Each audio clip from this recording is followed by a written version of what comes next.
लगभग 1 महीने हमारे एंटीवायरस के ऑपरेशन को चलते हुए हो गया है। इसमें 125 से ज़्यादा साइबर ठगों को, जो कि हार्डकोर साइबर ठग थे, उनको गिरफ्तार किया गया है और लाखों रुपए बरामद हुए हैं। सैकड़ों की संख्या mobile phone, SIM, laptop, mini ATM, swipe machines बरामद हुए हैं।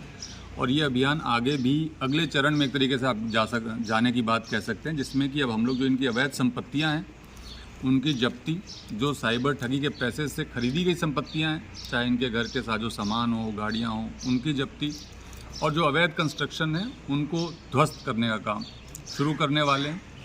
उसके पहले हम लोगों ने आज जो मौजूद लोग थे, प्रमुख सरपंच थे, प्रधान थे, जो इनके धार्मिक धर्मगुरु थे, मौलाना थे, उनको बुला करके मैंने SP साहब ने और पूरे हमारे यहाँ मेवात डीग जिले की जो टीम थी पुलिस अधिकारियों की, हमने एक पंचायत इनकी बुलाई थी, जिसमें कि इनको हमने ये स्पष्ट तौर पे समझा दिया कि अपराध करना, अपराध छुपाना, अपराधियों का साथ देना, ये पुलिस किसी भी तरीके से बर्दाश्त नहीं करेगी।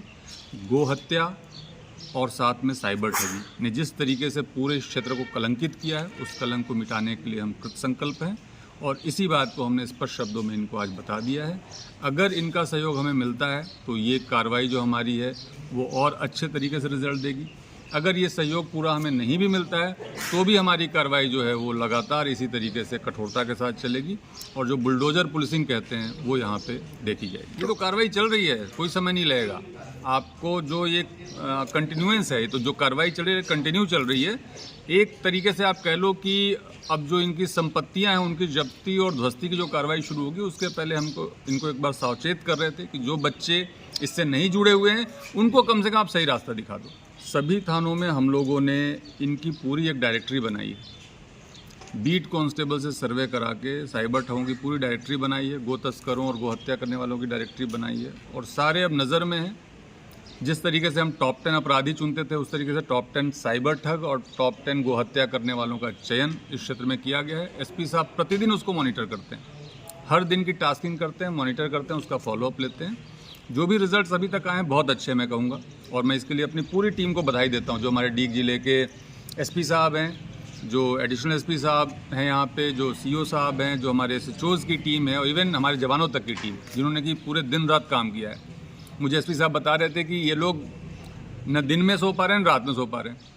दिन में, रात में तो कार्रवाई करते हैं, दबिशें देते हैं, उठाते हैं और अगले दिन में उनकी तफ्तीश करने में लग जाते हैं। तो इस तरह की जो मेहनत हमारी टीम कर रही है, इसको मैं बहुत बधाई देता हूँ और इसका हमारा जो उद्देश्य है कि इन साइबर ठगों को, गोहत्या करने वालों को, अपराधियों को हम पूरी तरीके से जड़ से समाप्त करें, उस उद्देश्य के पूरा होने तक हम रुकेंगे नहीं। बिल्कुल राजस्व विभाग की हमें मदद मिलेगी, जिला कलेक्टर मैडम भी बहुत ज़्यादा सहयोग करती हैं, पॉजिटिव है। तो जो अवैध परिसंपत्तियों का चिन्हीकरण है और उसकी जो कार्रवाई है जिसमें कि इनको ध्वस्त किया जाएगा, उसमें उनकी बहुत महत्वपूर्ण भूमिका रहेगी। और उन लोगों ने पैसा लिया है, उन पैसे को हड़प करने की एवज में प्लानिंग की है, उनमें कुछ सरपंच पैसा खाने वाले हैं, उनको भी चक्कर किया जाए, उनको मुर्गा बनाया जाए। उन लोगों ने जो बदतमीजी की है, जो ताकत दी उन लोगों को, किसी ने नेता के नाम पर ताकत दी है, किसी ने अधिकारियों के नाम पर ताकत दी है, उन लोगों को जरूर पकड़ा जाए। जो पिछला पैसा दिलाने वाले हैं उन लोगों को मुर्गा बनाया जाए, उनको बंद किया जाए। उनको पता है कि ना उन्होंने चेक दिए हैं, ना उन्होंने कोई वीडियो क्लिप है, वो साधारण पैसा लेते जमा कर लेते हैं। उनको पता है कोर्ट में क्या एविडेंस पेश करेंगे। धन्यवाद। पूरी ज्ञान दिया उनका पैसा वापस लौटा जाए, कोई छूट नहीं चाहिए इन लोगों को, खाली उनका पैसा लौट जाए। आपकी बड़ी मेहरबानी होगी, पूरा मेवात आपका ऋण रहेगा। जय हिंद। प्रॉपर्टी इन्वेस्ट कर दिया पैसा उसमें। ऐसे ही उन्होंने प्रथाली में 32 बीघा जमीन उन्होंने अपने रिश्तेदार के नाम कर रखी है। तिलकपुरी में उन्होंने 1.5 करोड़ रुपए की जमीन ले ली है। तो उस पर जरा एक बार प्लीज फुटफुट कर देंगे जब तक ये प्रॉपर्टी को आप कार्रवाई करें प्लीज।